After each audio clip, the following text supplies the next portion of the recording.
that this range is likely to provide a breakout on the upside, because it seems to have reversed from quite an oversold territory, wherein the short to medium term indicators have turned positive. So if it all is going forward, it also manages to surpass the levels of 150, there would be a price confirmation as well. So it would be a price momentum breakout above the levels of 150. It would provide a breakout from an inverse head and shoulders pattern as well, and thereafter it can inch to 180, 200. So yes, Delta Corp looks positive, but price confirmation would be above 150. Okay, got that. अगला सवाल लेते हैं। ये अरुण कुमार गुप्ता का सवाल है। IRDA खरीदा हुआ है इन्होंने, 1100 शेयर्स हैं 275 पर। अब इरिडा के शेयर्स पिछले 2-3 दिनों से जो डाउनटर्न में आ रहे हैं उसको लेकर बहुत सारे इन्वेस्टर्स परेशान हैं। आपकी राय क्या रहेगी इरिडा पर? Yeah, I would say, Sakshi, that ये stock में already, I mean, we have seen that it has delivered good returns. I mean, कहाँ पे list हुआ that around the levels of IPO price, as far as I remember, approximately 30 to 40 range, and from there the stock moved to almost 300. I mean, it's like 10% from the IPO price, 10 times from the IPO price, and then we are seeing some consolidation of profit booking. As I said, I mean, all these railway stocks have delivered good returns prior to the budget. So budget के आसपास आपको थोड़ा बहुत you are seeing the profit booking. So the good level to enter again, I think it would be 220 to 230 range. I mean, there is where you can review and think of buying it. And if those levels are broken convincingly, and if the trade is below those levels, then the position which you have, you may have to shift that to some other better stock, because उसके नीचे थोड़ा momentum weak हो जाएगा. So 230-40 range is a crucial support level to watch out for going forward. Absolutely.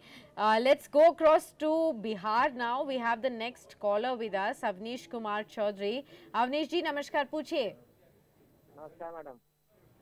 बताइए क्या सवाल है? Madam मेरे पास इरेडा के 2033 शेयर थे जो मैंने 275 पर बुक कर लिया है।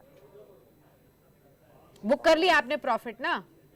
जी जी मैडम, 275 पर मुझे कहा गया था तो मैंने फट से बुक कर लिया, और ब्रोकरेज हाउस ने निगेटिव पेमेंट किया था तो रोज गिर रहा है, इसलिए मैंने। देखिए आपने सही लेवल पर कर लिया, उसके बाद नीचे जा रहा है ये स्टॉक, आपने सही लेवल पर राय लेकर यहाँ पर बुक कर लिया। आप पूछिए दोबारा से एंट्री लेना चाहते हैं क्या?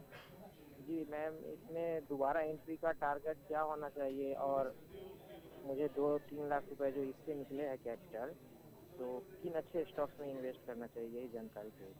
चलिए आपको राय दिलवा देते हैं। पहले तो ये ध्यान रखिए कि जब आप बाजार को ऑलरेडी पीक आउट होते हुए देख रहे हो तो एक साथ एक ही स्टॉक पर अपनी ज़्यादा से ज़्यादा लमसम अमाउंट लगाने से पहले आपको ज़रूर राय लेनी चाहिए, जो कि आप सही कर रहे हैं कॉल करके। जय, इनके पास 3 से 4 लाख रुपए हैं। इरिडा में एक बार फिर से फ्रेश एंट्री लेने की सोच रहे हैं डिप्स पर। क्या ये सही रणनीति होगी, या फिर इन 3 से 4 लाख रुपयों को अगर अभी करंट मार्केट्स में निवेश करना हो तो रणनीति क्या बताएंगे? देखो देखिए, मैं कहूंगा साक्षी के he should be avoiding railway stocks as of now, IREDA or maybe something else, because see they have run up, उन्होंने पैसा दिया, सेक्टर ने अच्छा रिटर्न्स दिया ऑलरेडी।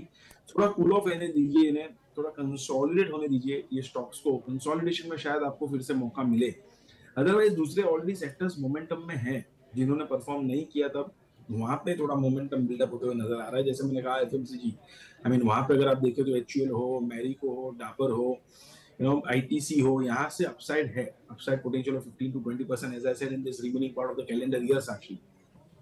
IT में कुछ ऐसे नेम है like TCS हो, right, हो, these are the stocks which are looking to yes, OMC में BPCL है, FMCG है। ये 3-4 सेक्टर्स में एक अच्छा मोमेंटम बना हुआ, यहाँ पे शिफ्ट कर सकते हैं आप, और आपका डाइवर्सिफिकेशन भी हो जाएगा।